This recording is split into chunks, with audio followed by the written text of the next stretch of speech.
Greetings, citizens of the world. This is a message for Bill Gates, from Anonymous.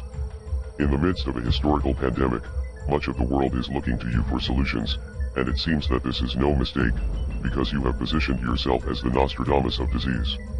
You have done an incredible job at rebuilding your image, from a ruthless and cutthroat corporate CEO to a benevolent philanthropist and savior of the world. This is nothing new. This is a classic move from the robber baron's playbook.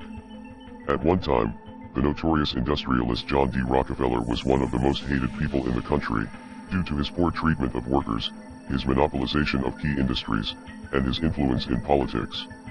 After a massacre of striking miners in 1914, which came to be known as the Ludlow Massacre, Rockefeller's reputation was at its worst, so he decided to hire a team of propagandists to restore his public image. Leading that team was public relations pioneer Ivy Lee. Lee was an early influence of Edward Bernays, who would later write the infamous book Propaganda, a textbook of mind control for tyrants and aristocrats.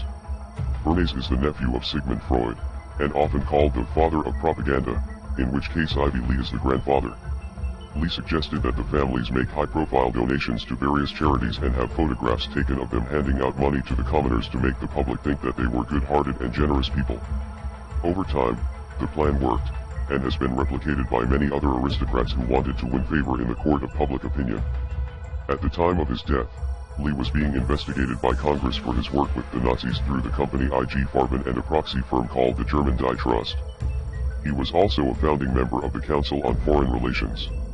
Now that the new and improved Bill Gates has dominated the headlines for years, many people have forgotten about the accusations of stealing ideas from others in your industry and then relentlessly using intellectual property laws against anyone who threatened your dominance.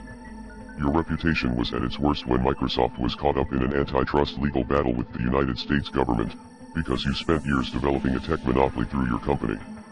In 2001, Microsoft was forced to settle with the government and give up its monopoly of the industry, and the next year, you began shifting your time, and more importantly, your money, into the pharmaceutical industry. This time around, you have come to dominate an industry as an outsider, through stock investments and charitable organizations that are not bound to the same regulations as a publicly traded company. There is no doubt that advancing medicine is a noble cause, and it is true that investments in public health are important, but not everyone involved in the pharmaceutical industry actually has the best interests of the public in mind. As with any industry, it all comes down to the almighty dollar.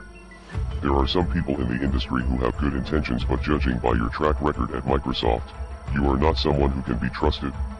And let's not forget that just months ago, you were in the news because your relationship with the disgraced human trafficker Jeffrey Epstein was being exposed. Now, as frightened people around the world are demanding solutions and looking to people like you for answers, you have advocated for some extremely draconian measures, including a surveillance system to track down anyone who might be infected. Of course, all of this sounds like a necessary step in a global pandemic, and this virus is a very real threat, but in China and other places where these measures have been implemented, human rights violations followed quickly after. It is also very strange that for many years, your companies and foundations have been heavily involved in a project called ID 2020, something that seems very similar to the systems you have proposed in recent interviews. You may own the corporate media, but we still have the internet, and you will be exposed. We are anonymous. We are Legion. We do not forgive. We do not forget. Expect us.